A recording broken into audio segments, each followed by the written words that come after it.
Ай мектеп.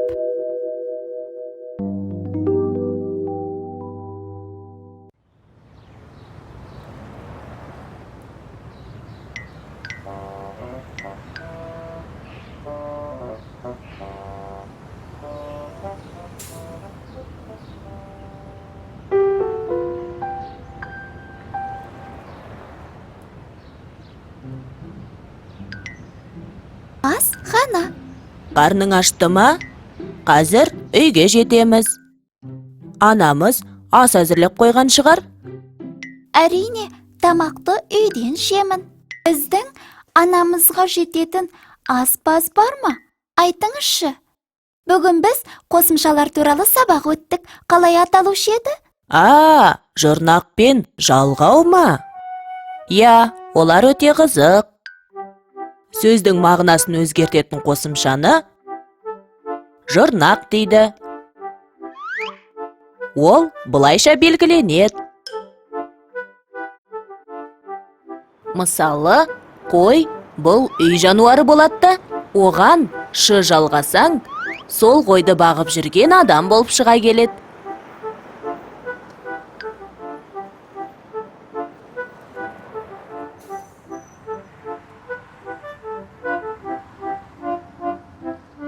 Дәрі қана. Ал дәрі сөзіне ерді қоссақ, дәрігер сөзі пайда болады. Дәрігер науқас адамдарды емдейтін маман.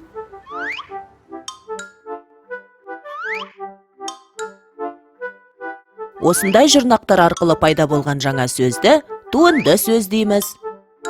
Сонда, осылардың бәрі жаңадан туған сөздер ме?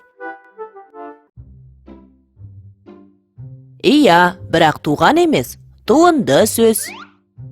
Кейбір қосымшалар жаңа мағына тудырмайды. Олар жалғау деп аталады. Оларды бұлайша белгілейді.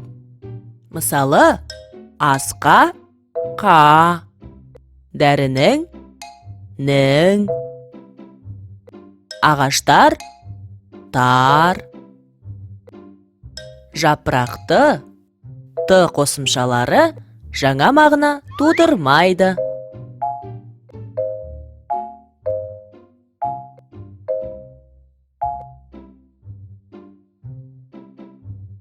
Сонда жалғау ат айтып тұрғандай сөздерге жалғанып, оларды бір-бірімен байланыстырады екен ғой. Мысалы, көлікке отыр. Иә, солай. Сондай-ақ жалғаулар жұрнақтардан кейін жалғанады. Мысалы, дәрігердің деген сөзде дәрі түбір, гер жұрнақ, дің жалғау. Балықшылар деген сөзде балық түбір, шы жұрнақ, лар жалғау.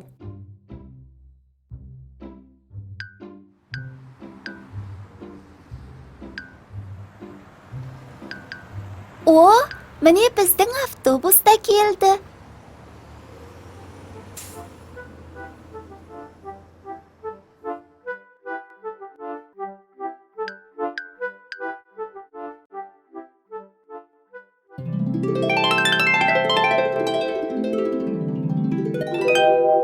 Қайталайық. Жұрнақ пен жалғау. Жұрнақ түбірдің мағынасын өзгертетін қосымшаның түрі. Жұрнақтар арқылы пайда болған жаңа мағыналы сөзді туынды сөз деп атайды. Мысалы, аспаз, дәрігер, қойшы.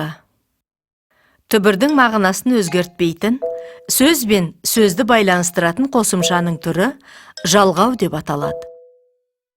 Мысалы, асқа шақыру, дәрінің пайдасы, қойды бағу.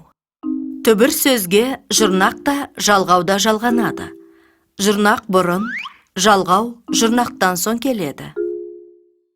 Мысалы, дәрігердің аспазға қойшы мен